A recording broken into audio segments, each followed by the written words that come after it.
Saludos a todos. Qué bonito estar aquí de nuevo. La semana pasada subí hasta R, Minnesota, hablando a muchos de nuestros jóvenes junior allí. Y tuvimos tantos cerca de, gente vecina de la iglesia que rodea las iglesias, que han conducido desde alguna distancia para estar allí. Algunos padres, pienso, estaban allí también. Y había asimismo estudiantes o hijos. Así que tuvimos una suficiente pequeña multitud allí la semana pasada. La semana antes de aquella en Cincinnati. No, déjenme ver. Sí, supongo que fue en Cincinnati. Chicos, estoy perdiendo la ruta. Estuvimos alrededor en muchos lugares finalmente. Estoy en una especie de perder el trazo. Desde Cincinnati nos introdujimos en New York, donde tuvimos una reunión el domingo con algunas personas que pienso que estaban llevando la revista Quest. Pienso que Quest será cerrada. Déjenme ver, hoy resulta ser 4 de julio, ¿no es así? Bien, pienso que será cerrada el 15 y eso va a significar ahorrar para la obra algo como $4 millones al año. Y con inflación probablemente ascendería a $4,5 millones el próximo año. Estoy contento de poder introducir adicionales programas de televisión, transmisiones, publicidad adicional y lograr que el Evangelio salga al mundo, en relación con lo cual Quest se suponía que tenía que ver, pero nunca tuvo que ver, aunque había sido iniciada con la suposición de que sí. Encuentro que contratos fueron hechos con editores y gente que jamás tendría alguna cosa religiosa en ella, cualquiera fuera, aunque me fueron hechas promesas de que así sería. Bien, al menos nos liberaremos de eso. Ahora bien, el próximo sábado, déjenme ver, estamos yendo antes a Charlotte, North Carolina, donde un grupo de iglesias en esa área se estarán reuniendo, y el siguiente sábado espero subir hasta Vancouver, British Columbia, para un número de iglesias al occidente de Canadá y quizás algunas al norte de Washington estarán allí. Entonces, durante la siguiente semana estaremos de nuevo para esta sesión siguiente de los hijos arriba en R, Minnesota, en camino a Europa. Y luego el sábado de esa semana, el cual será 3 semanas desde hoy, servicios combinados de nuevo para las iglesias en Inglaterra, en algún lugar de Londres.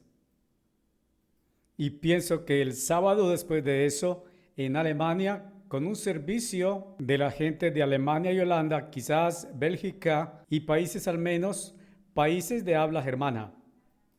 Pienso que ha de haber algunos traductores germanos allí. Luego en al menos una de las iglesias en Francia y quizás descendamos hasta Suiza.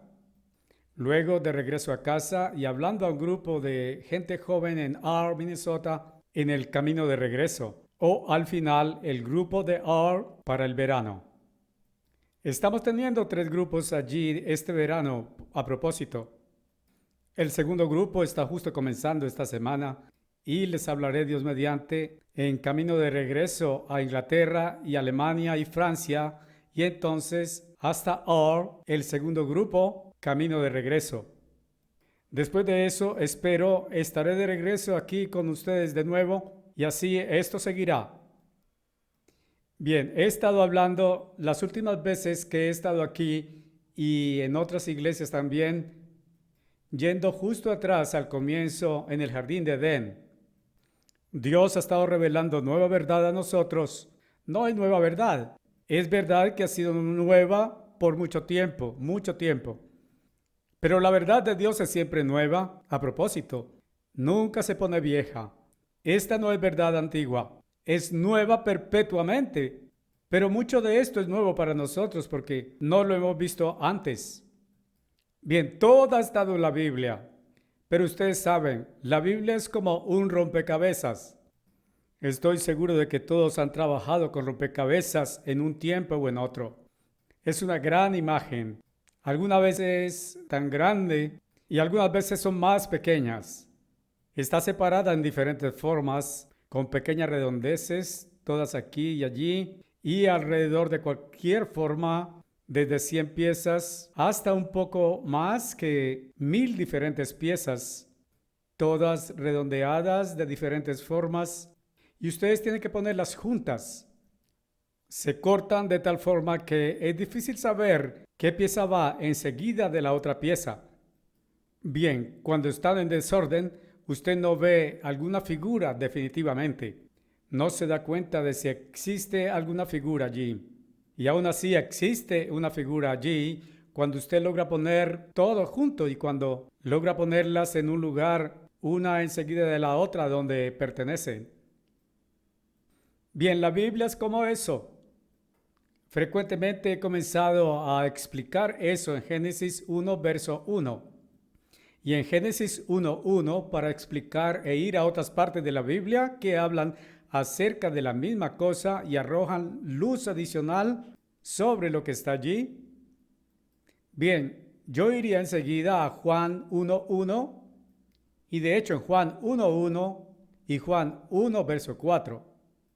Y para hacerlo aún más claro, pienso que iría hasta el verso 14 de Juan 1.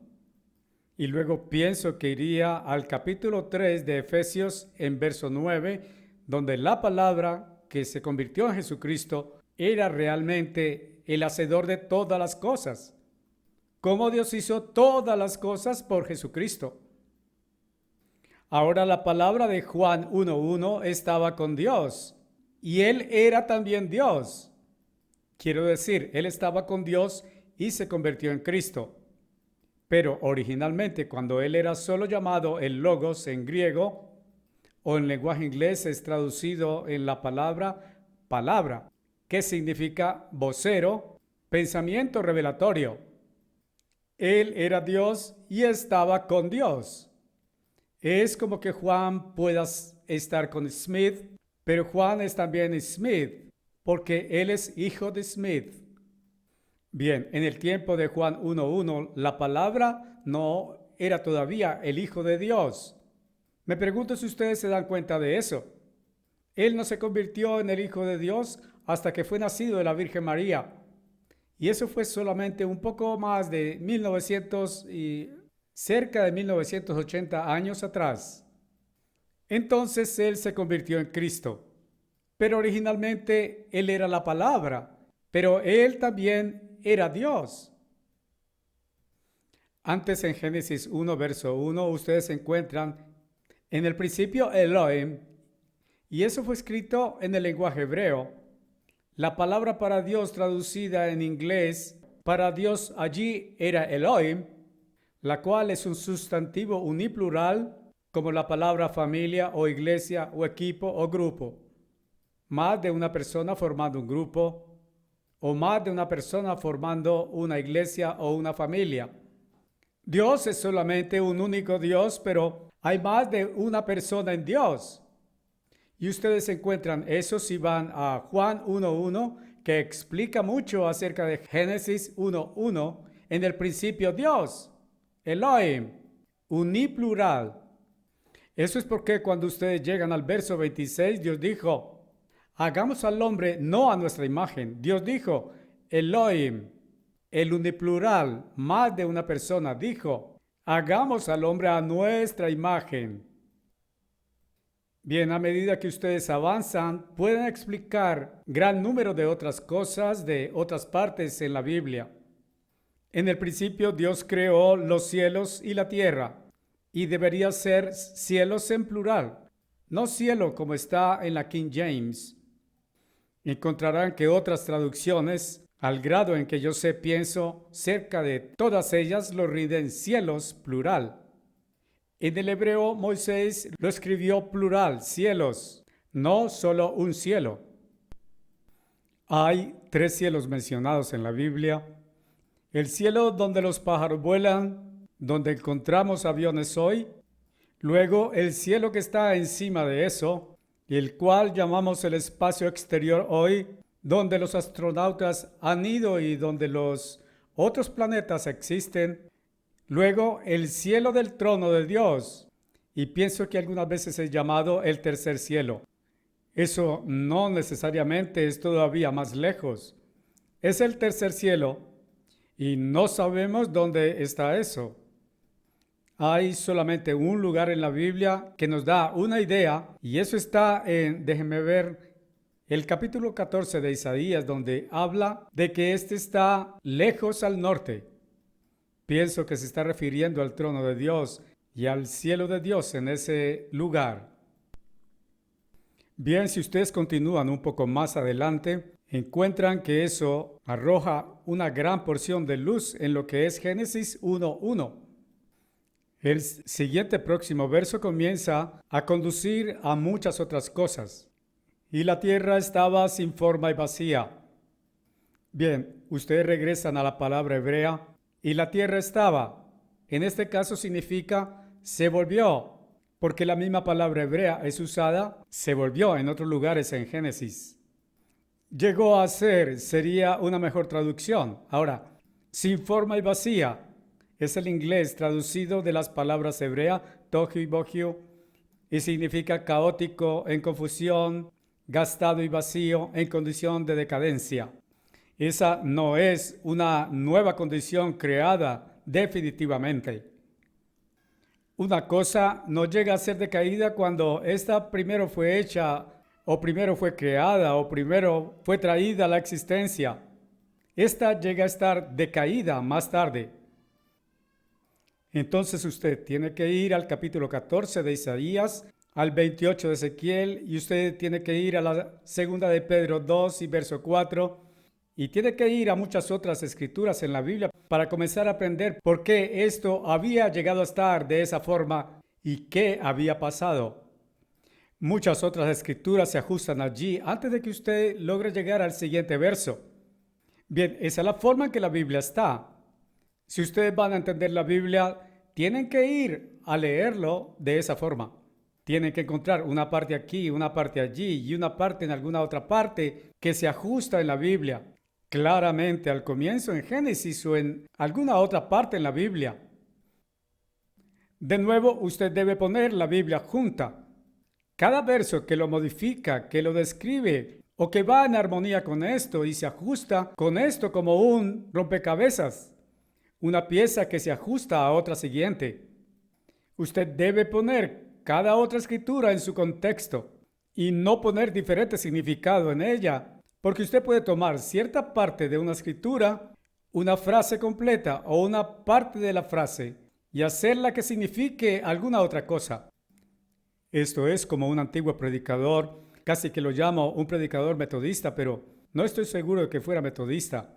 Él podría haber sido un presbiteriano, un bautista o algún otro, antes en el tiempo de nuestra tatarabuela. En otras palabras, esto probablemente fue antes, en la última parte del siglo XIX, pero estamos viviendo en el siglo XX. Había una nueva moda en el peinado de las mujeres. Pienso que ustedes me han oído decir esto antes, pero sé que ha sido algún tiempo. Las jovencitas tenían un nuevo estilo de peinado. Estaban llevando su pelo arriba y enrollándolo alrededor con un nudo en la cumbre, justo ligeramente hacia adelante, en medio de la corona de su cabeza. Bien, francamente he visto pelo de mujeres hecho de esa forma y no me gusta mucho. No creo que sea muy hermoso. Así que no creo que ustedes vean muchas mujeres haciendo eso hoy de esa forma, porque creo que ellas no piensan que es muy hermoso tampoco. Y ustedes saben, el pelo de una mujer es realmente su gloria físicamente. Y una mujer puede solo cambiar su completa apariencia por medio de cambiar la forma en que hace su cabello. Como he dicho, ustedes no ven un par de mujeres llevando su pelo arriba de esa forma. Bien, pienso que cada mujer debería hacerlo en la forma en que es más conveniente para ella y se ajusta a su rostro mejor. Y supongo que eso es lo que la mayoría de ellas hacen y eso está bien. En fin, este predicador estaba predicando un severo sermón. Estaba predicando un sermón correctivo ese último domingo por la mañana. Por supuesto, era domingo en la mañana. Y estaba criticando a estas jovencitas de ese nuevo estilo moderno. Les dijo que deshicieran ese nudo arriba de su cabeza. Dijo, Mi sermón esta mañana, mi texto se encuentra en Mateo capítulo 24, verso 17. Pueden voltear allí y leerlo si quieren. Mateo 24, verso 17. El que esté en la azotea no descienda. Ahora él dice, jovencita, Dios dice por eso que el nudo arriba venga abajo.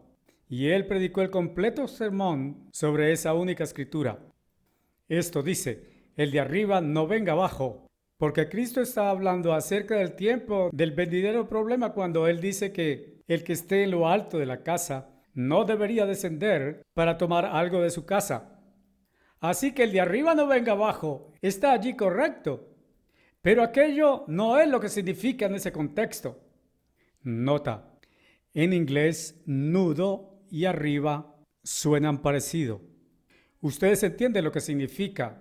En la comprensión de la Biblia, usted toma un poquito aquí, un poquito allá, un poquito en otro lugar y los pone juntos. Pero usted tiene que saber que logra el significado como es en su propio contexto y ve que tiene sentido siendo puesto junto con otra escritura en su contexto hasta que usted tiene el cuadro completo. Y esa es la forma en que la Biblia es.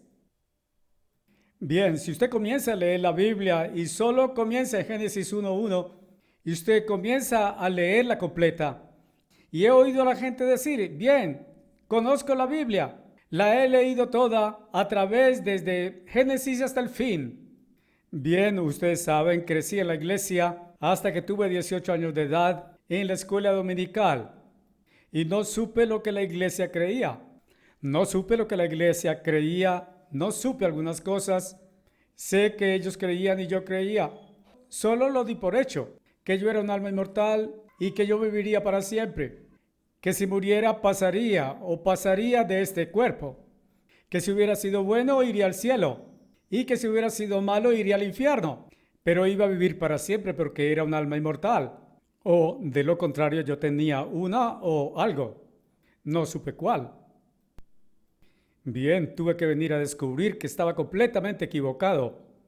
Y sé que después de que me casé cuando tenía 25 años, un matrimonio que duró bien 50 años, desde el tiempo en que nos enamoramos hasta que nos comprometimos, y solo faltaron 3 meses y 15 días exactamente para que fueran 50 años desde la fecha matrimonial.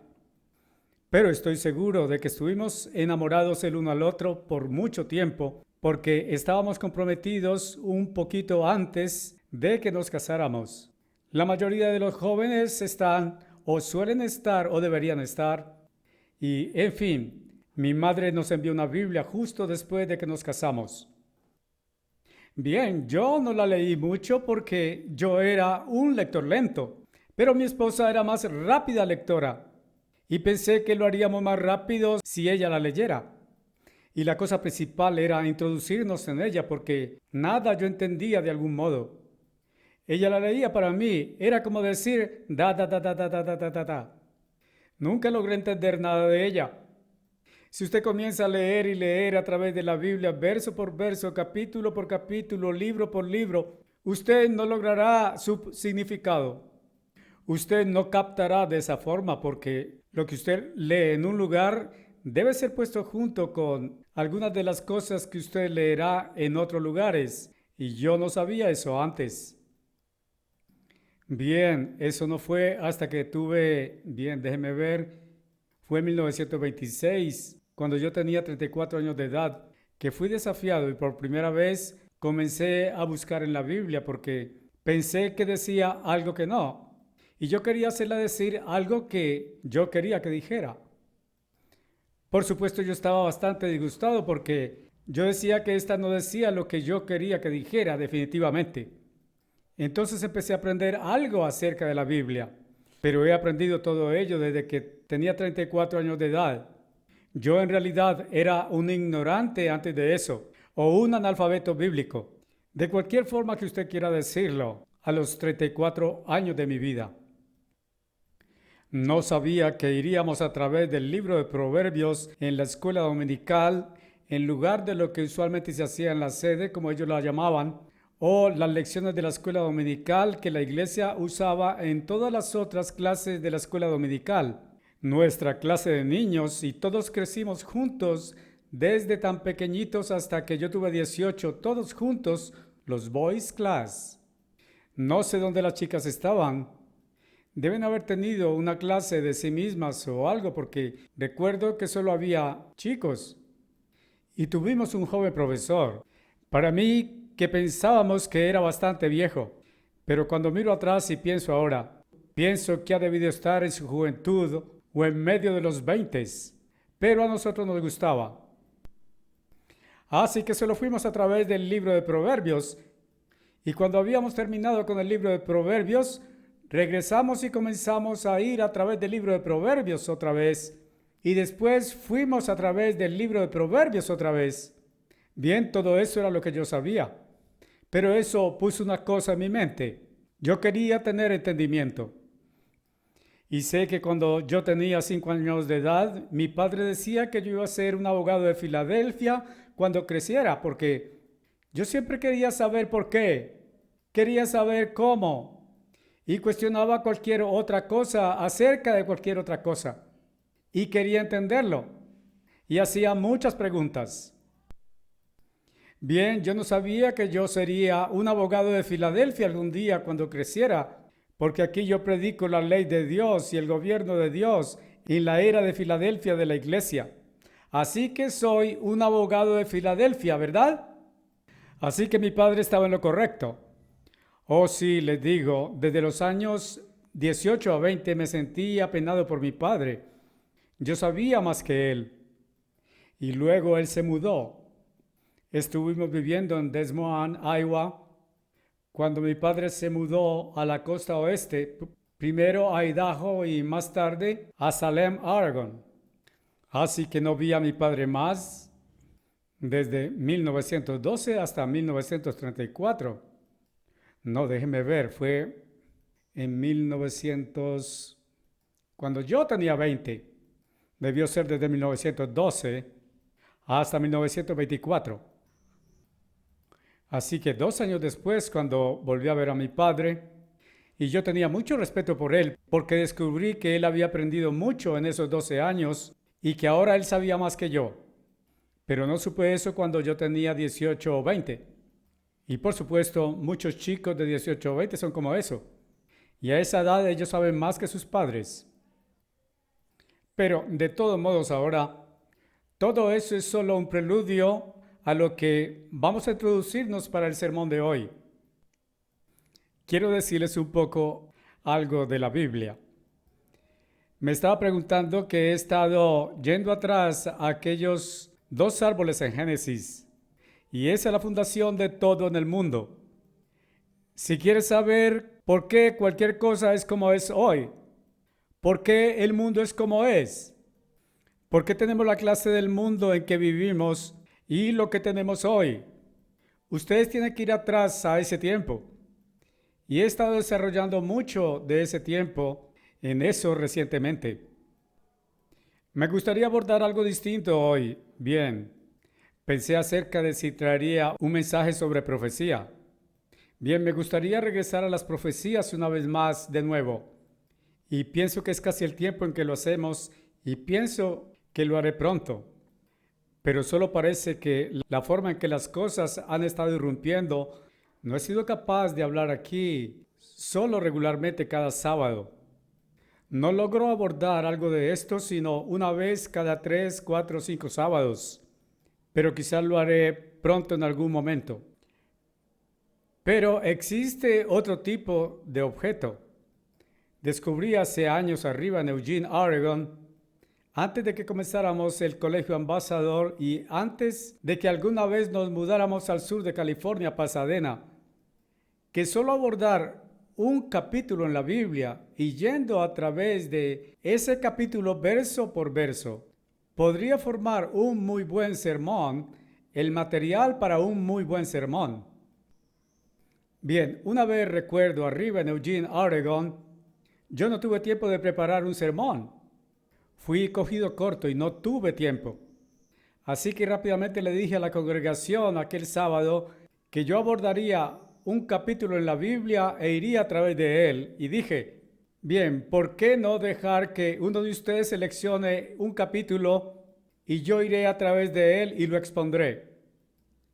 Bien, había un ministro allí de Sardis y a él yo no le gustaba. Yo les he dicho que los ministros de Sardis me perseguían. Los hermanos de Sardis todos me amaban, pero sus ministros no. Ellos se sentían competitivos y yo no les gustaba y ellos me perseguían. Este hombre estaba sentado al frente de la primera fila. Él dijo: Señor Armstrong, ¿puedo sugerirle que predique sobre el primer capítulo de Isaías? Dije: está bien. Ustedes saben, por un minuto, yo no sabía por qué él quería que yo predicara sobre eso. Solo recordé una cosa: aunque tus pecados sean como la grana, serán tan blancos como la nieve. Yo sabía que eso estaba en ese capítulo y el resto de por un minuto, yo simplemente no recordaba. Pero supe que él tenía algún motivo. No supe lo que era, pero él quería que yo predicara sobre eso.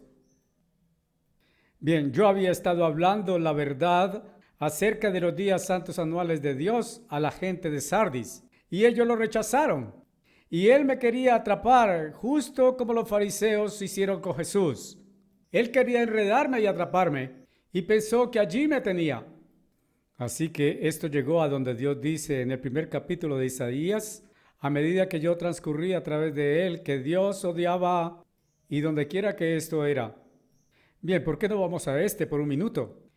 Eso no es lo que yo intento predicar hoy definitivamente, y abordaremos algo distinto en un minuto, pero regresemos a eso solo por un segundo. Quiero mostrarles, y es más que interesante, y pienso que si solo abordáramos algo interesante como eso para un cambio, será un poco un cambio en el material del sermón aquí, y pienso que será bueno para todos ustedes. Isaías capítulo 1, no lo he marcado porque no tenía la intención de usarlo, pero él dice aquí: ¿qué propósito hay en la multitud de sacrificios? Y por el tiempo que llegué a ese punto, creo que es el lugar, yo estaba enfatizando en la palabra vuestros. Eran sus sacrificios que Dios detestaba. Para mí, dice el Eterno, hastiado estoy de ofrendas quemadas de carneros y de la grasa de bestias, y no me deleito en la sangre de toros, o de corderos, o de cabritos. Déjenme ver. Sí, verso 13. No traigáis más vanas libaciones. Incienso es una abominación para mí. Las nuevas lunas y sábados, la convocación de asambleas, no puedo aceptar. Es iniquidad, aún las reuniones solemnes. Vuestras lunas nuevas, vuestras fiestas señaladas, mi alma odia. Son un problema para mí. Estoy cansado de soportarlas. Vuestras fiestas señaladas, y enfaticé en vuestras, ellas eran suyas, no fueron fiestas señaladas por Dios.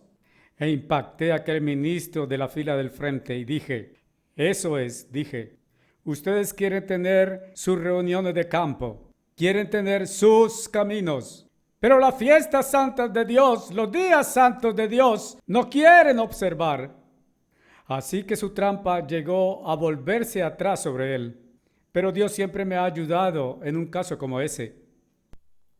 Bien, solo quería explicar un poco acerca de esa clase de cosa. Y hoy pensé que haría eso. No solo tomaría un capítulo, quizás continuaré más tarde, pero comenzaría con el libro de Hebreos. Bien, encuentro que ha sido hace casi 20 años, 19 o 20 años en Inglaterra, comencé una serie de sermones en el libro de Hebreos y creo que lo continué aún aquí en Pasadena en ese tiempo.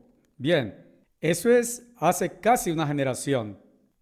Entonces tuve una serie de programas en radio y esa serie de programas en el libro de Hebreos fue repetida en radio hace alrededor de un año o algo así. He estado siguiéndolo en el último año. Yo no sé exacto lo que ha estado transcurriendo solo recientemente, pero yo esperaba eso. Pensé que eso era unas series interesantes en televisión o radioprogramas mejor. Y pienso que puede ser repetido nuevamente porque no fue fechado, no dice el tiempo. Es exacto, tan bueno ahora como era hace 20 años.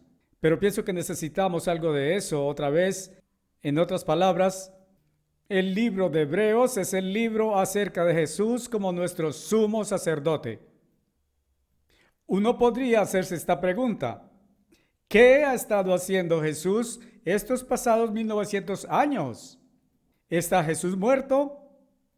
Bien, Él murió, pero su Biblia y la mía dicen que Él se levantó otra vez y no está muerto más. Lo último que supe de Él es que Él ascendió al cielo y una nube lo recibió y lo ocultó de su vista. Eso fue aproximadamente 10 días antes del día de Pentecostés y 40 días después de su resurrección. Pero, ¿dónde ha estado Él desde entonces? ¿Qué ha estado haciendo? Él ha estado muy vivo y Él ha estado haciendo algo por nosotros. Él es la cabeza de la iglesia, pero Él no es una cabeza muerta de la iglesia. Ustedes saben, eso me recuerda, yo estaba teniendo un almuerzo un tiempo y sosteniendo una serie de reuniones arriba en Umpine, Oregon. Había alguna gente de los adventistas del séptimo día y uno de ellos había venido de una de mis reuniones. Por supuesto, ellos no vinieron a más de una de ellas, pero vinieron a una y me invitaron a su casa pienso que fue para un sábado o un domingo a cenar. Bien, yo acepté y fui. Bien, por supuesto, ellos me presentaron un argumento y hablaron acerca de tener una profeta en su iglesia. Y dijeron: bien, señor Armstrong, ¿la iglesia de Dios tiene un profeta? Yo dije: oh, sí. Dije: bien, Jesucristo es nuestro profeta. Oh, bien, bien. Dijeron: queremos decir, un profeta vivo. ¿Tienen algunos profetas vivos? No, dije: ¿y ustedes? Porque la señora Ellen G. White era su profeta y ella había muerto hace bastante tiempo. Ellos se miraron unos a otros bastante asombrados. Habían olvidado que su profeta estaba muerta. Dije: su profeta está muerta, pero nuestro profeta está aún viviendo. Nuestro profeta es Jesucristo. Él es la cabeza de la iglesia. Él es el más grande de todos los profetas. Él todavía hoy está viviendo y Él es la cabeza de la iglesia. Pero ¿dónde está Él hoy? Él ascendió a la mano derecha de Dios en el cielo y allí ha sido el sumo sacerdote de la iglesia desde entonces. Bien, Él no es el sumo sacerdote del mundo. El mundo lo rechazó y aún cristianos individuales no son miembros de su iglesia. Ellos lo rechazaron como cabeza de cualquier iglesia a la que ellos pertenecieran. Él no es la cabeza de ninguna otra iglesia, sino de su propia iglesia. Y si no son miembros de esta, Él no es la cabeza de su iglesia. Eso es todo lo que tenemos sobre esto. Su iglesia está bien concertada y unida. Está compactada en cada coyuntura, como si estuviera soldada junta, sólidamente pegada junta y organizada. La organización está explicada en el capítulo 12 de Primera de Corintios y capítulo 4 de Efesios. Y cómo Dios ha organizado su iglesia. Esta es un cuerpo organizado, pero no es una organización humana.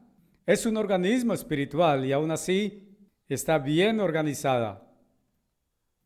Bien, ahora podría decir, a propósito de una pequeña noticia que podría presentarles aquí, que en la semana pasada la junta que ha estado rodeándome ahora en el nivel humano de la iglesia, en la jefatura de la iglesia, el liderazgo, es un concilio de consejería de ancianos.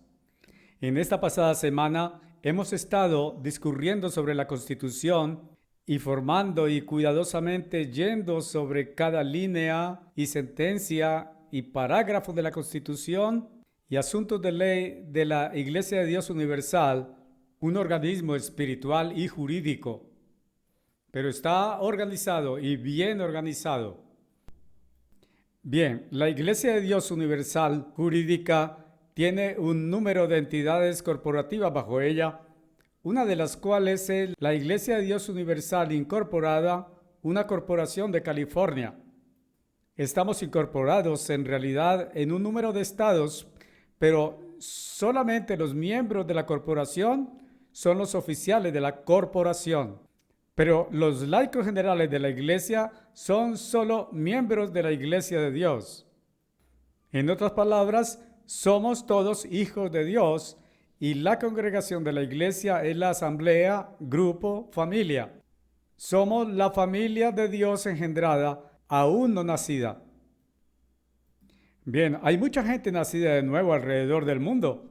No saben qué significa nacido de nuevo.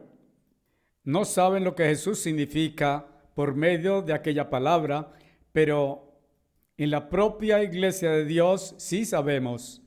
Somos engendrados de Dios y efectivamente tenemos la promesa de ser nacidos de Dios. Y qué lástima que otros no puedan entender eso.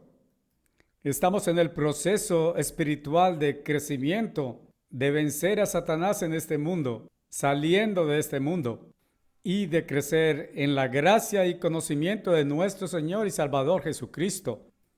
Y también de perseverar hasta el final de esta vida o hasta el final de este tiempo, cualquiera que suceda primero. Así que Dios nos ha dado ese entendimiento porque esta es la iglesia de Dios y está basado en la palabra de Dios.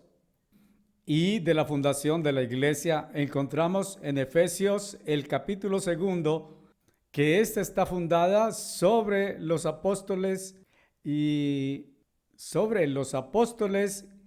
los profetas, siendo Jesucristo mismo la piedra angular principal, pero esta está concertadamente unida. Y Cristo la representó en el capítulo 15 de Juan cuando habló acerca de sí mismo siendo la vid y nosotros las ramas. Pero alguna vez observó que las ramas están todas juntas a la vid y que las ramas están juntas la una a la otra a través de la vid. A través de Cristo estamos unidos unos a otros. Estamos perfectamente unidos. Si usted arranca uno de ellos y lo deja ir solo, este también es arrancado de Cristo. Mucha gente que quiere ser cristianos solitarios dicen, bien, no tengo que pertenecer a alguna iglesia convencional. Bien, Dios tiene una iglesia. Él nos dice, cree en diferentes grupos de iglesias. Edificaré mi iglesia y las puertas del Hades o las puertas del sepulcro, que debería ser traducido así, no prevalecerán contra ella. Y él edificó su iglesia y las puertas del sepulcro no prevalecieron contra ella. Está todavía aquí. Tenemos un número de congregaciones, pero todas están organizadas, todas juntas y todas hablando la misma cosa. Y esa única cosa tiene que ser lo que Cristo habla. Cristo es la palabra de Dios. Él es el vocero.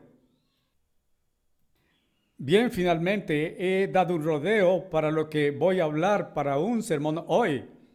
Pero regresemos al libro de Hebreos. Pero hablando acerca de profecía, efectivamente quiero abordarlo porque antes de comenzar esto, quiero decir otra palabra. Y me gustaría en un grado hablarles un poquito hoy. No abordo eso frecuentemente. Últimamente he estado viniendo con un sermón bien planeado. He intentado mantenerme en esa línea sin desviarme hacia algo distinto y pienso que he estado haciéndolo bastante bien últimamente. Toda mi vida había tenido que intentar evitar caer en desvíos y en saltos en algún otro pensamiento que llegaba como un rayo a mi mente mientras proseguía, pero manteniéndome justo en el tema. Bien, he estado haciendo eso últimamente. Pero hoy solo quería decir lo que viene a mi mente. Eso es lo que estoy haciendo. Solo quiero hablarles como uno de ustedes y necesitamos un tiempo para hablar de esa forma y estar juntos porque todos somos uno en Cristo. Pero hablando acerca de profecía, ¿cuántos de los 4 millones de gentes que existen sobre la tierra hoy piensan ustedes que aún van a estar vivos cuando Cristo venga?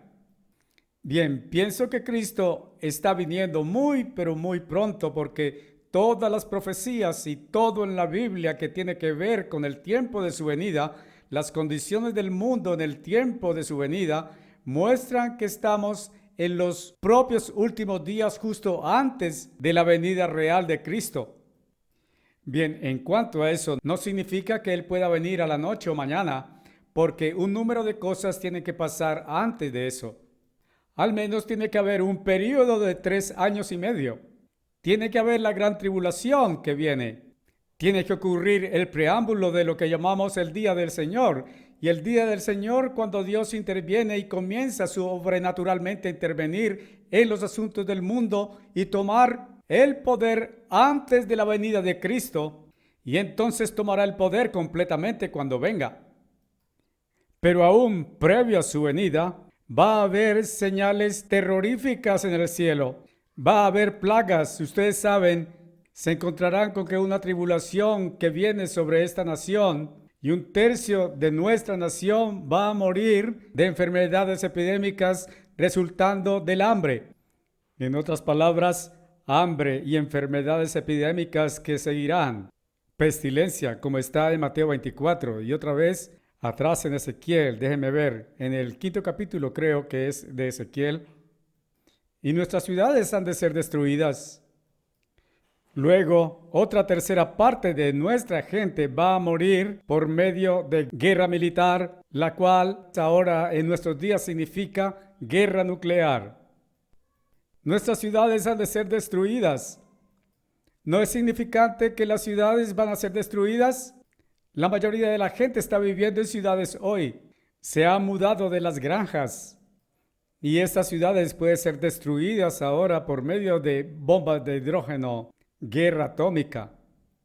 Eso nunca fue posible hasta nuestro tiempo.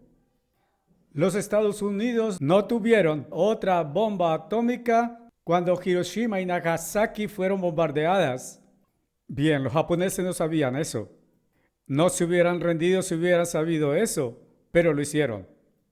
Pensaron que iba a haber más, así que se rindieron antes de que más de sus ciudades fueran bombardeadas.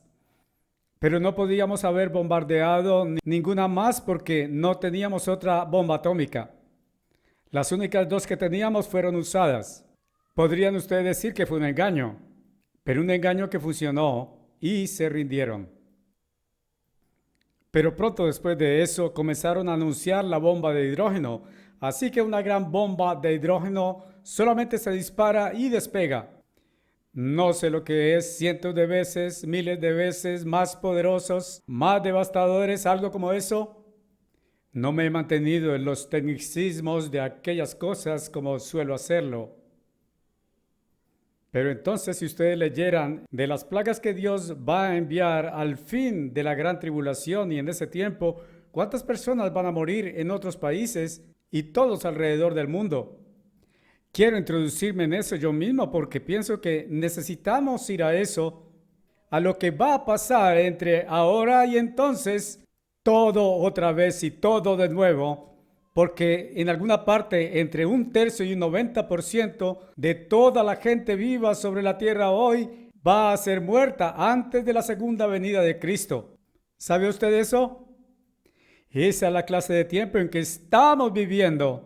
Y muy pocas personas saben eso. Quiero regresar a la profecía una vez más. Estaba introduciéndome en profecía en la radio 30, 40 años atrás.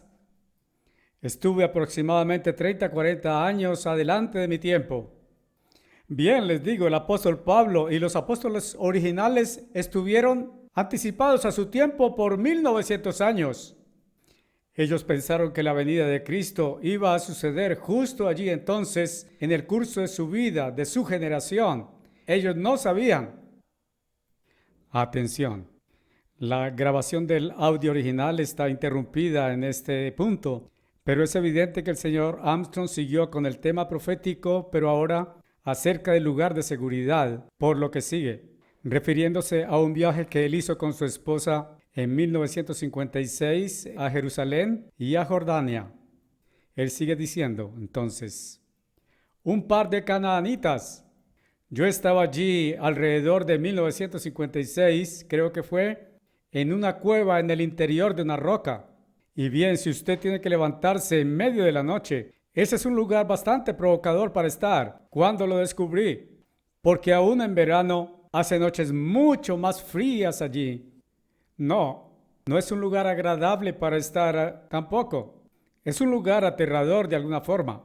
porque la cantidad de todo lo que se ve en todas aquellas cuevas y algunas de las cosas que están grabadas en la roca, que ellos eventualmente esculpieron en las fachadas de los edificios, al frente de las edificaciones, justo al lado de la montaña en la roca.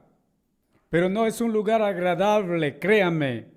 Bien, si eso es a donde habremos de ir, a usted no le va a gustar. Y todavía mucha gente quiere llegar a Petra. Oh, ¿podemos ir a Petra? Petra, como usted siempre la llama. Bien, saque eso de su mente justo ahora porque ese no es un lugar agradable. Solo diré esto. Si la Biblia nos dice dónde hemos de ir sobre las dos alas de la gran águila, y la Biblia dice eso, que haremos eso, que es sobre lo que iríamos. Pero no estoy seguro de que la Biblia nos diga a dónde hemos de ir. Así que todavía usted no puede estar seguro de eso. Pero si ese no es el lugar, entonces la Biblia tampoco nos dice. Pero Dios nos mostrará en su debido tiempo. Estamos llegando cerca de ese tiempo. Y quiero regresar a aquellas cosas otra vez. Así que acabo de conversar un poquito con ustedes por bastante rato hasta ahora. Y está bien porque cuando comience con este libro de Hebreos, puedo detenerme en cualquier versículo que quiera. Así que comencemos ahora en el primer capítulo de Hebreos, capítulo 1. Dios, esto es el Padre, que en diversos tiempos y en diversas o diferentes formas habló en tiempo pasado a los padres por medio de los profetas, ha en estos últimos días hablado a nosotros por medio de su Hijo, quien Él ha señalado heredero de todas las cosas. Quiero detenerme justo allí y comentar sobre eso un rato, y puede que tengamos que ir a otras cuantas escrituras. Ustedes no pueden entender la Biblia si solo continúan sin saber lo que está en otras escrituras que tienen algo que ver con esto y decir la misma cosa. Cuando usted pierde algo y no lo puede encontrar, mire al piso. Eso es donde probablemente estará. Se me cayó algo, un momento. En fin, los profetas hablaron a los padres. Los padres vivieron antes del tiempo de Cristo, ¿verdad? Bien, ahora, en los días de Israel y de Judá, y antes del tiempo cuando Judá fue tomado cautivo y se convirtió en un pueblo esclavo y no más en una nación, los profetas que escribieron fueron Moisés y Samuel, Isaías, Jeremías. No estoy citándolos en orden, solo estoy enumerándolos de alguna forma.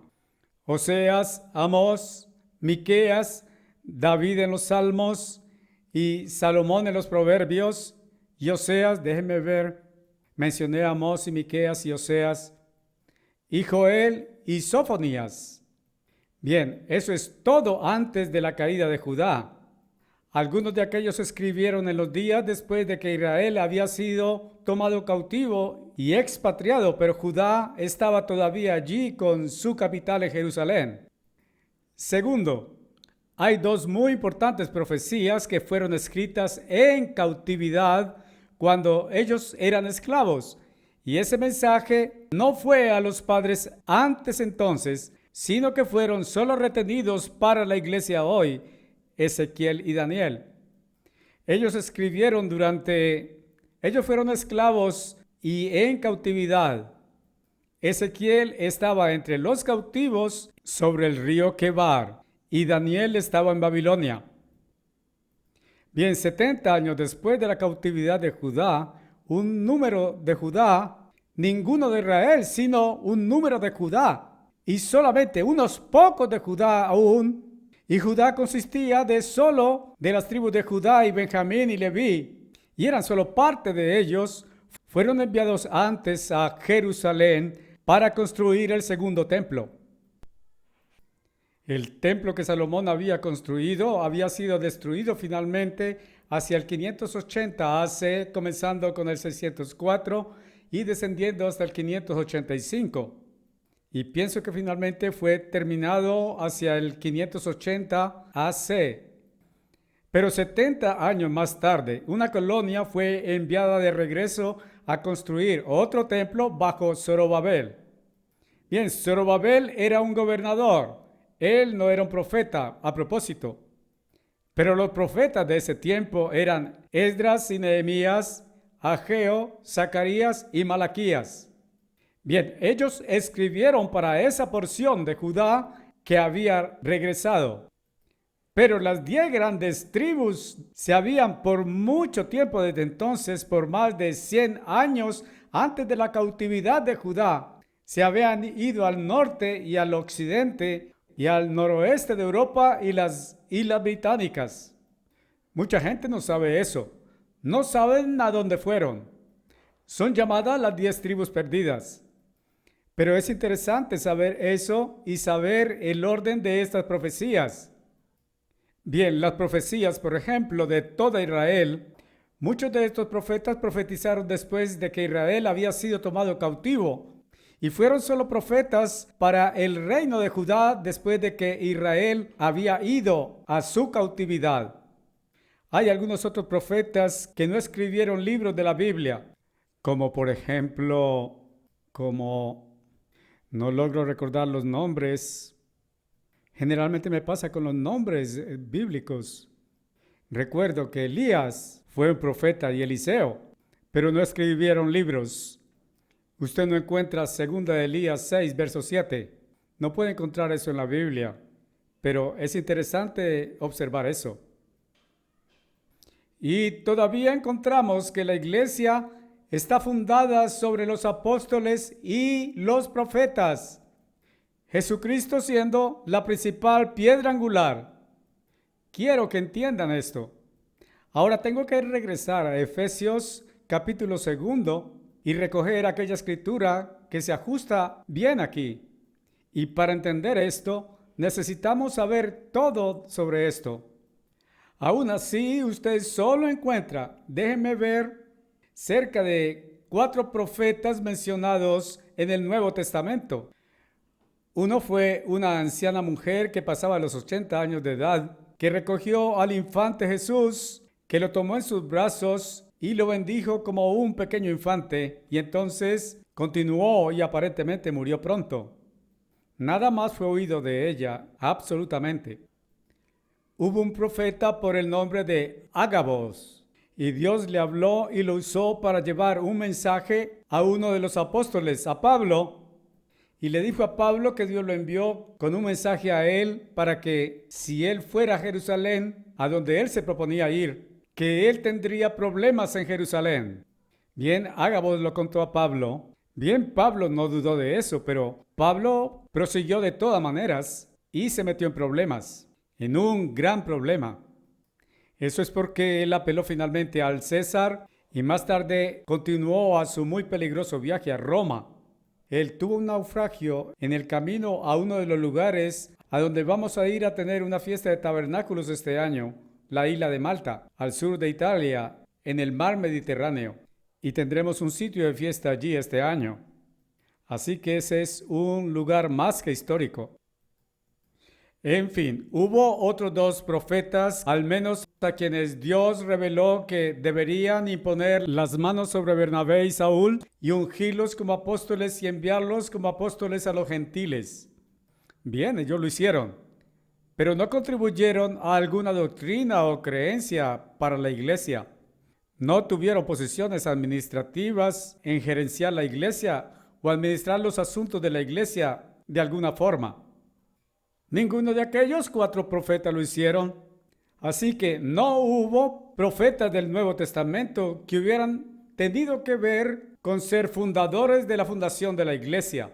Por tanto, se refiere a los profetas del Antiguo Testamento. Cada uno de estos profetas del Antiguo Testamento son citados en el Nuevo Testamento y son parte de los fundamentos de las doctrinas y creencias de la iglesia. El libro entero de Ezequiel y todo el de Daniel fueron escritos para la iglesia y nunca fueron dados a la gente de Israel mientras fueron una nación. Fueron escritos después de que Israel y Judá, ambos, estaban esclavos en cautividad y no eran una nación y no fueron jamás proclamados a Israel y a Judá bajo el Antiguo Testamento. ¿Cuán importante es Daniel para el libro de Revelación?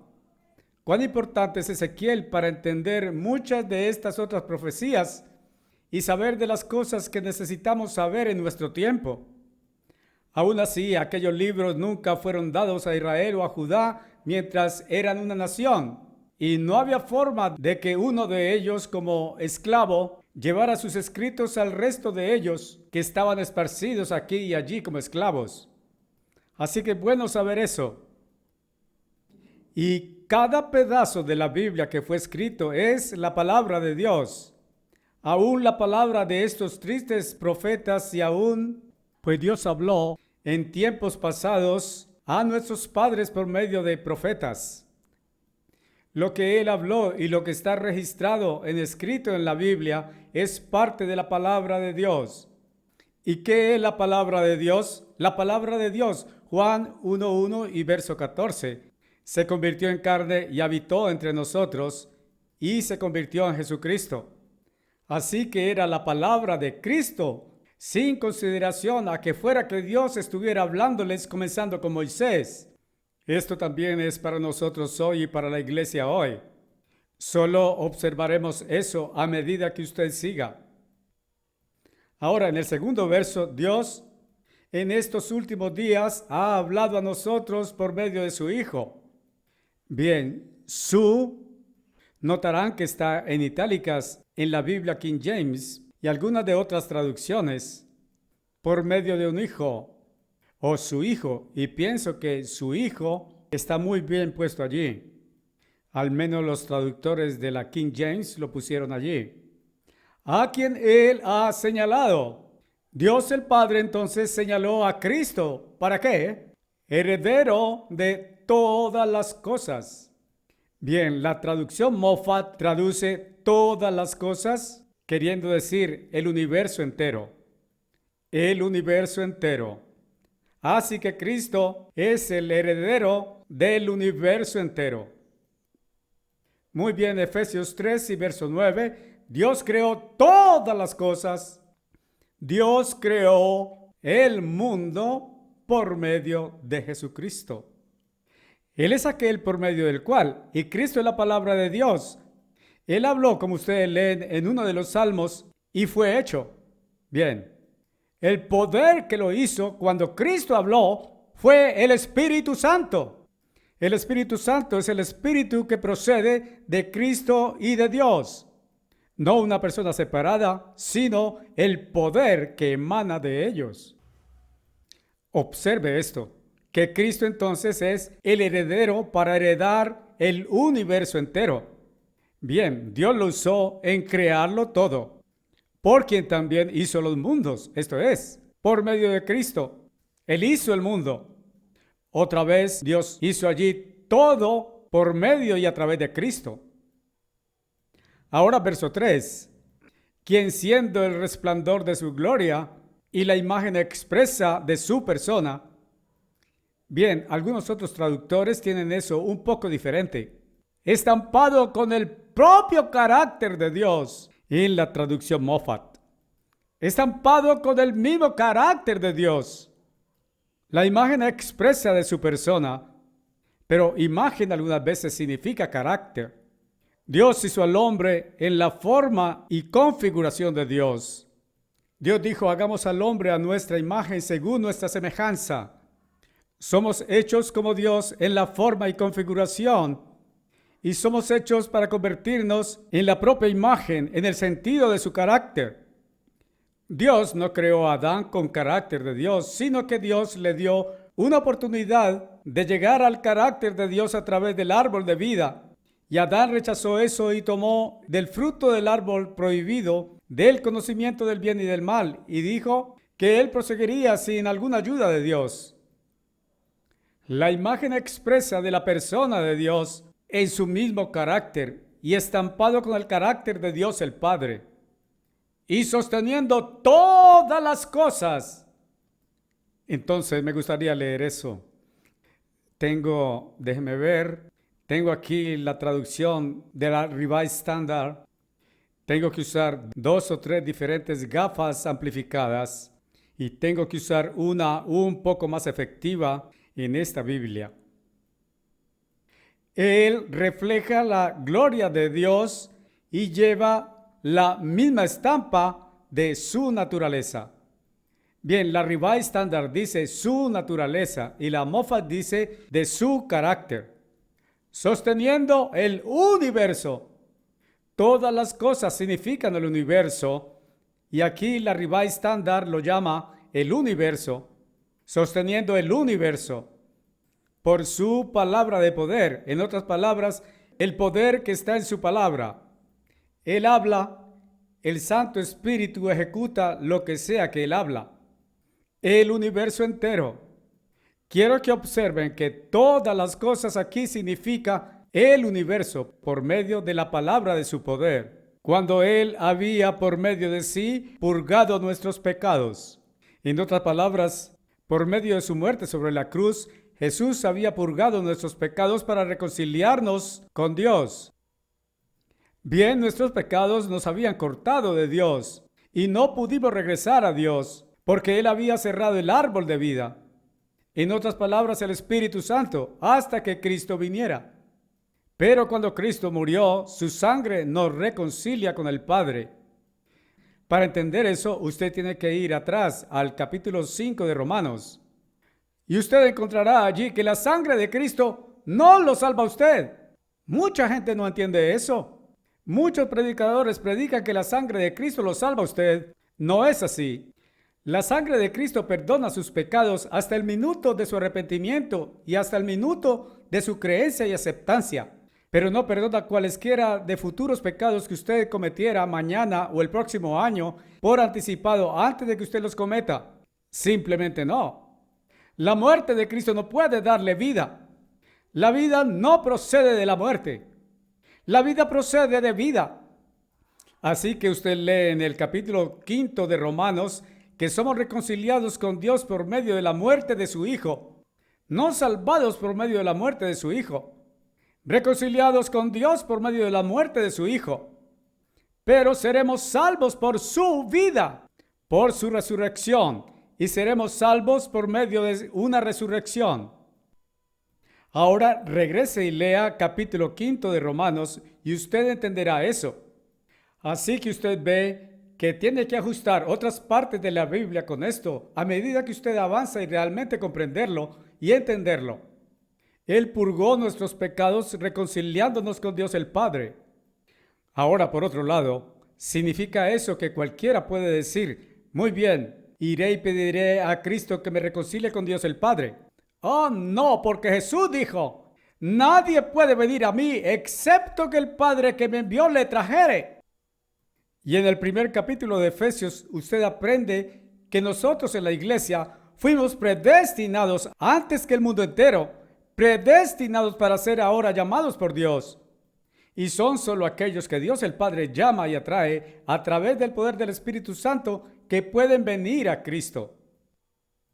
Ahora bien, los fariseos vinieron a Jesús con preguntas tramposas y alguien podría venir a mí con una pregunta tramposa. Señor Armstrong, dirían, aquí hay un hombre que en realidad, sinceramente en su corazón, quiere venir a Cristo y venir a Dios y quiere obedecerle y quiere salvación y quiere salir del mundo y quiere tener el Espíritu de Dios y vivir el camino de Dios.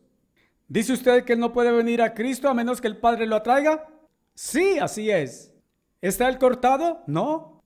Por tanto, ¿qué entonces? Bien, digo, si él en efecto quiere hacer eso, el Padre lo atrajo, ¿verdad? ¿O él no querría?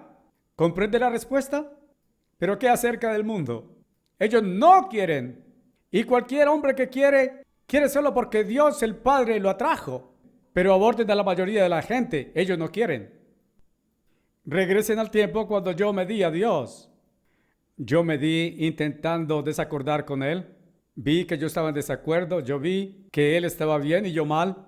Pero en lugar de decir acepto a Cristo, me apropio y acepto a Cristo y voy a recibirlo y aceptarlo. Yo dije, me rendiría a Él. Él me compró y pagó por mí y yo pertenezco a Él. Así que lo hice y me di a Él. Pero si ahora que Él me había atraído y llamádome, de otra manera yo no habría querido hacer eso. Pero, ¿qué piensan ustedes que fue la primera cosa que hice? Yo estaba tan pleno de felicidad acerca de todo y de la verdad que Dios me había revelado y que era tan maravillosa, que yo solo quería compartirla justo al instante con aquellos más cercanos a mí, mi familia y mis conocidos. Así que fui a ellos. Yo estaba tan admirado, tan brioso, era un entusiasta pleno, yo estaba en pleno encendido. Ustedes ven, mi esposa cuando por primera vez aprendió acerca del sábado, vino y dijo, debo contarle a Herbert, él estará contento de oír esto. Esa era una maravillosa verdad para ella cuando vio en la Biblia que debía guardar el sábado en el sábado en lugar de observar el domingo, el cual no es el sábado. Bien, yo no quería oírlo, no me gustaba ni un ápice. Dios usó eso para comenzar a traerme, pero Él no me había traído mucho todavía. Y después de 6 meses de intensivo estudio, vi cuán equivocado estaba y probé que Dios existe y probé que la Biblia es su palabra. Vi que yo estaba en desacuerdo con esto y vi que Él estaba en lo correcto y todo lo que Él dice tenía sentido y todo lo que yo creía no. Entonces recibí su palabra con gozo y felicidad y entusiasmo y quería que todos mis parientes lo creyeran. Pensaron que yo estaba mal de la cabeza. Pensaron que me había vuelto loco. ¿Qué pasa contigo? Bien, nada quiero de eso. Bien, ellos nada querían de esta verdad definitivamente. Ustedes ven, Dios no los había traído. Algunos de ellos todavía viven y todavía Él no los ha traído aún hasta este día. ¿Cuántos de ustedes tuvieron esa experiencia cuando por primera vez fueron convertidos? Usted quería llevar a los miembros de su familia y otros que estaban cerca de usted y quería llevarle la verdad a ellos. Y ellos nada de eso aceptarían. Pensaban que usted estaba loco. Y esa es la forma como es. La mente natural del hombre, la mente carnal, la cual es la mente con que nacimos, es enemistad, que significa hostil contra Dios. No se sujeta a la ley de Dios ni tampoco puede, de hecho. Esa mente tiene que ser cambiada y recibir otro espíritu. Hay un espíritu en su cerebro que imparte el poder del intelecto a su cerebro, pero usted es solo la mitad allí mentalmente. Solo tiene la mitad de su mente. Usted necesita el Espíritu de Dios para completar su mente. Esa es la otra mitad y la más importante mitad. Y sin eso usted hallará que las cosas de Dios son tontería para usted. Y su mente es solo tan hostil contra ellas. Usted no está sujeto a la ley de Dios, la cual es el camino de vivir, ni de hecho puede. Y esa es la forma como es. Bien, a medida que proseguimos a través de esto, vemos todas estas cosas. Y como digo, eso solo nos reconcilió con Dios el Padre, sentado a la derecha de su majestad en lo alto. Bien, ¿por qué Él hizo eso? ¿Por qué subió allí? ¿Por qué solo Él había calificado? Él venció a Satanás. Había calificado para restaurar el gobierno de Dios. Había calificado para sentarse en el trono del mundo y para establecer el reino de Dios y para ser el gobernador de toda la tierra. ¿Por qué Él no lo tomó entonces?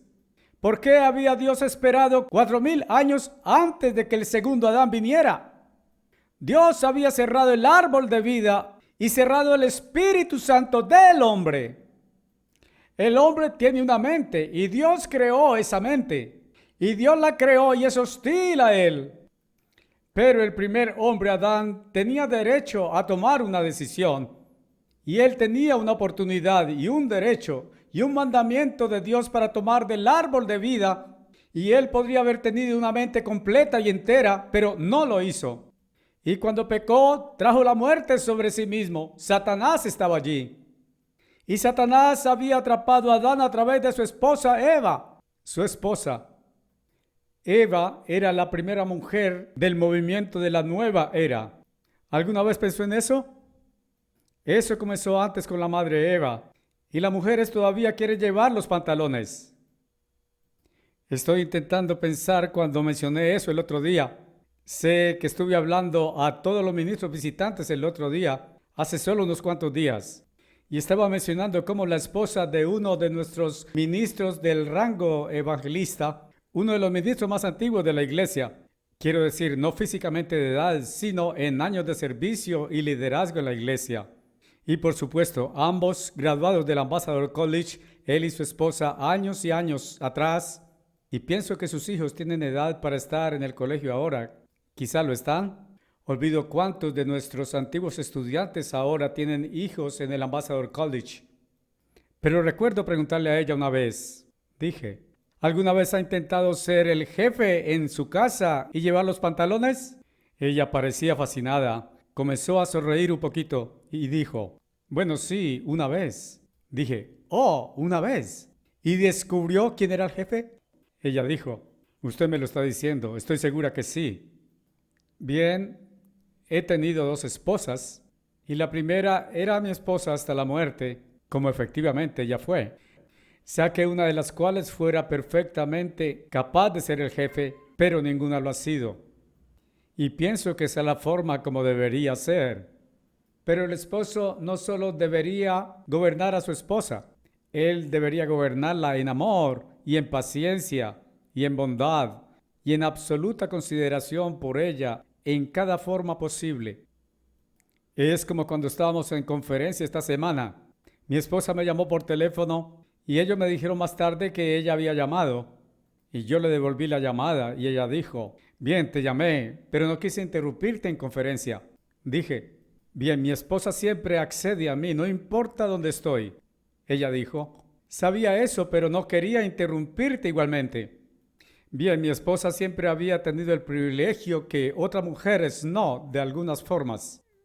Yo he querido tratar a una esposa con amor, con ternura, con consideración y con honor, y para darles cada honor como ese. Y pienso que cada marido debería hacer eso. Pero el esposo es todavía el jefe de la esposa. Y siendo fuera la cabeza de su esposa, hay algo equivocado con él de alguna forma. Él debería ser capaz de ser la cabeza de la esposa, pero él debería hacerlo en todo amor y paciencia y bondad y amabilidad en cada forma. Bien, sentado a la derecha de la majestad de lo alto. Oh sí, así que estaba diciendo, ¿por qué entonces Dios esperó 4000 años por el segundo Adán? Y aún después de que el segundo Adán vino y purgó nuestros pecados. Bien, el primer Adán, como digo, había pecado y Satanás estaba todavía allí. Y el mundo hasta cierto punto ignoró a Satanás y así sus hijos comenzaron a pecar. Ninguno de los pecados de Abel fueron registrados, pero sabemos que él pecó, aunque específicamente no están registrados. Pero en general lo son porque otra escritura dice, todos han pecado y eso incluye a Abel.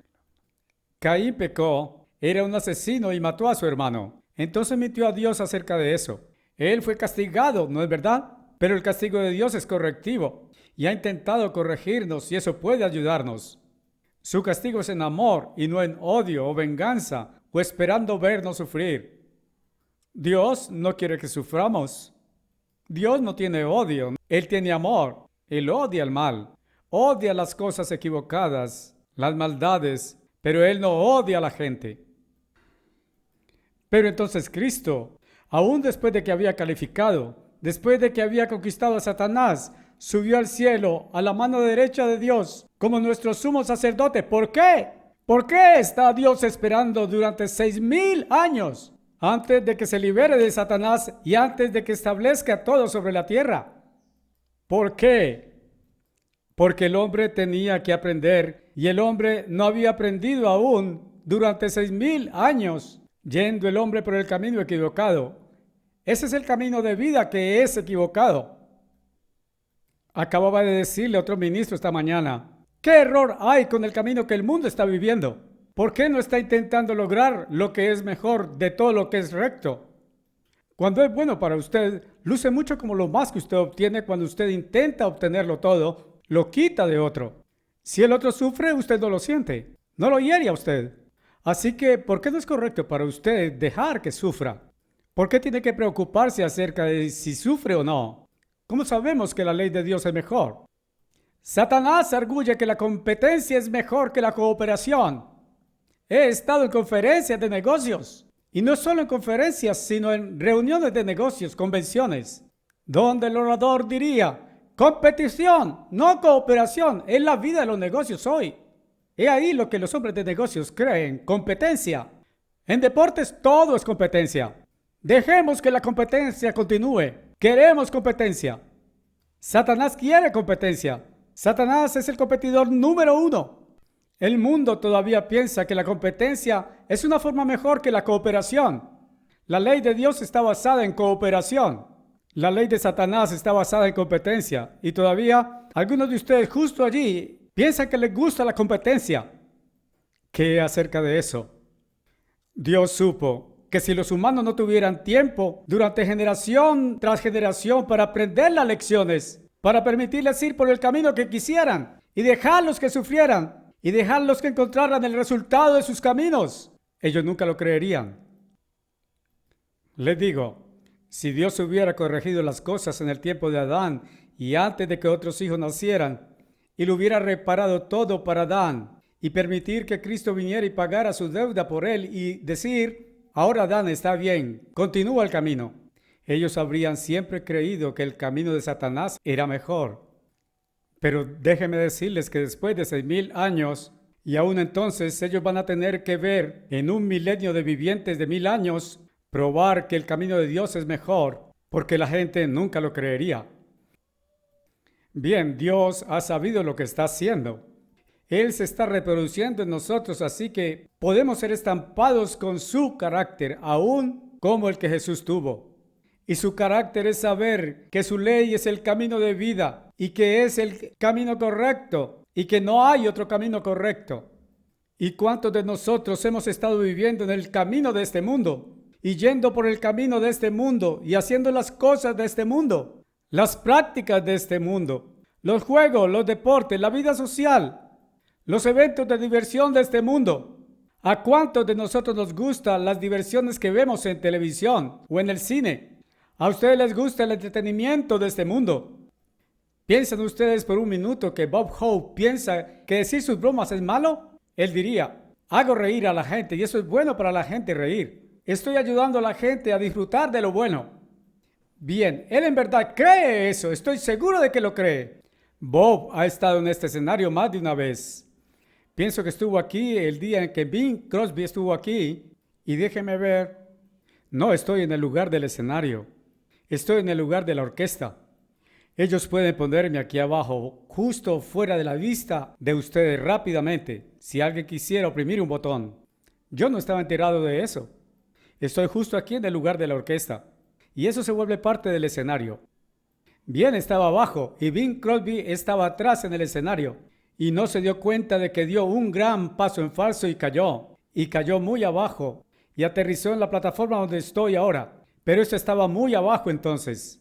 Y Bob tenía que hacer una broma de esto. Y se compuso y dijo: bien, te digo, Bing, si tienes que hacer una caída como esa, al menos es bonito hacerlo en un lugar de clase como este. Así que sé que aquellos grandes entretenedores se dan cuenta, y ellos son considerados grandes en el mundo, se dan cuenta de que este es un lugar de clase. Ustedes ven, es un lugar muy fino, es un lugar muy hermoso. No, Dios tenía que saber que esto tomaba tiempo. Y esto es porque Cristo ha ido al cielo para ser nuestro sumo sacerdote. Y los otros 2,000 años son más de 1950 años ahora que han transcurrido desde la muerte de Cristo. Y están llegando a ser casi 2,000 años desde el nacimiento de Cristo.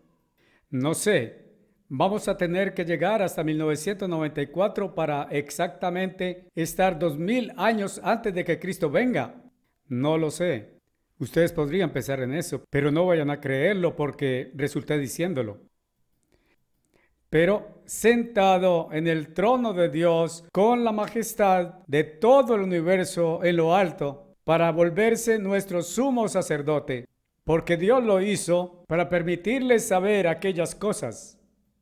Dios levantó a los profetas, comenzó a darles su verdad al antiguo Israel. Levantó una nación. Él los hizo en verdad, en un sentido, su esposa, pero Él no le dio el Espíritu Santo. En otras palabras, el árbol de vida estaba todavía cerrado y no abierto a ellos. Pero Dios comenzó a abrirlo solamente un poquito a unos pocos profetas.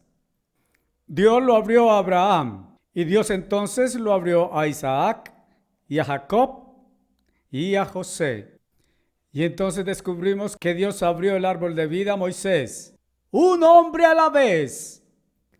Más tarde abrió el árbol de vida a otros para liderar al pueblo de Dios, Samuel, y después de Samuel, David, y a otros, y a aquellos que él podría usarlos en la escritura de su palabra.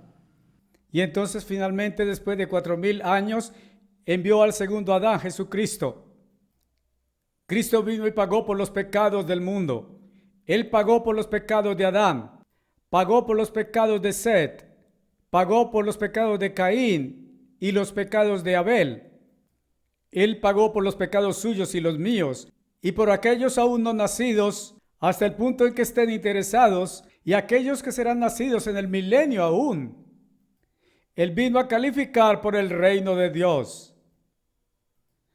Ahora bien, Dios había usado unos cuantos profetas. Él mostró que la gente no podía tener la verdad de Dios sin su espíritu y una mente completa, que con una mente carnal serían hostiles contra Dios. Y fueron en la antigua Israel. Cristo vino y comenzó ahora la iglesia, y la comenzó con 120 en el día de Pentecostés. Pero ese mismo día 3000 fueron agregados. Entonces Dios había agregado sobre la marcha cada día, por un corto tiempo, aquellos que iban a ser salvos, que Él agregó a la iglesia. Entonces la persecución se inició y un falso evangelio se inició. Y el verdadero evangelio fue, ¿cuál es la palabra? Nunca puedo recordarla. Pero nunca llegó al mundo más. Enviaron a pregonar un evangelio falso en lugar de este. Empezaron a predicar acerca del mensajero, Cristo, en lugar del mensaje que Él trajo de Dios.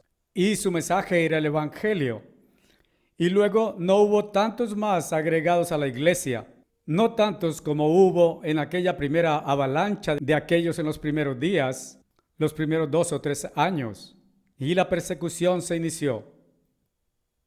Y ahora Dios está levantando más de su iglesia en este último tiempo para tener una gente lista para su nombre. Y habrá varios miles teniendo el Espíritu de Dios para ello cuando Cristo venga.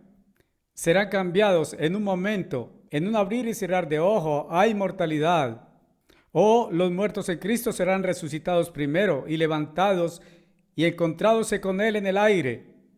Y vendrán abajo con Él al monte de los olivos ese mismo día. Seremos los que nos sentaremos con Cristo en su trono. Eso no significa que todos estaremos sentándonos en una especie de trono sobre Jerusalén tampoco. Pero estaremos gobernando bajo Cristo al tiempo que Él gobierna el mundo y gobierne sobre todas las naciones. Los presentes gobernantes serán derrocados. Entonces Satanás será echado fuera. Y Cristo estará gobernando y tendremos que llevar la palabra de Dios a todo el mundo. Y aquellos que queden, como digo, puede haber tantos que morirán entre ahora y ese tiempo, que serán asesinados o destruidos entre ahora y la real venida de Cristo, que pueden ser solo 10% de la gente ahora viviendo. Todavía vivirán cuando Cristo venga. Y Él puede venir en 6 o 7 años, puede que viniere entre 4 o 5 años. No puedo fijar fechas, pero sé que Él está viniendo comparativamente pronto. Y no pienso que va a esperar hasta 1996 tampoco, pero podría. No sé, ustedes no saben. Pero habrá suficientes para ser gobernadores y para enseñar al resto del mundo el camino de Dios. Y no habrá algún Satanás para abusarlos. Dios ha dejado estar a Satanás aquí. Y Dios ha dejado al mundo vivir ese camino para probar por medio de herederos y de gente que pueda ser engendrada y entonces nacida en la misma familia de Dios, de que el camino equivocado no vale la pena, sino que esto ha traído solo sufrimiento humano y agonía y desesperanza, frustración, infelicidad, sufrimiento y miseria. Y el mundo entero habrá aprendido aquella lección definitivamente. Bien, en el entretanto, Cristo está allí arriba, a la mano derecha de Dios como nuestro sumo sacerdote. Esto continúa para decirnos cuán grande Cristo es. Déjenme ver el tiempo que nos queda. Esto está llegando al tiempo en que me detengo. Y solo he abordado unos pocos versículos aquí en Hebreos. Si fuera a través del libro completo de Hebreos, ¿cuánto tiempo va a tomar a este ritmo? Ustedes ven, si introdujeran cosas de otras partes de la Biblia y expusieran aquellas escrituras a medida que prosiguen, hay mucho más que cualquier escritura que solo aquel verso en sí mismo. Y solo si alguien solo leyera de corrido, no captará el significado. Espero que la próxima vez que leamos... ¿Cuántos versos he leído aquí? Cerca de 4 versos, eso es todo. Sí, los primeros 4 versos, siendo hecho mucho mejor. No, los primeros 3 versos. Sentado a la mano derecha de la majestad de lo alto. Y pienso que me detendré justo allí, porque Cristo ha estado sentado allí desde siempre, para ayudarlos a ustedes y a mí, y para ser la cabeza de esta iglesia, y para guiar a esta iglesia. Ustedes saben, desde que he sido llamado y me levanto en la mañana, y solo parece como que Cristo viene en la palabra de Dios. Él es el que habla, como que Él me habla, transmitiendo el mensaje a mí, y los frutos de esto después han probado que era Cristo hablando desde lo alto. Él todavía obra en nosotros en esta iglesia. Él todavía protege esta iglesia y todavía está liderando esta iglesia.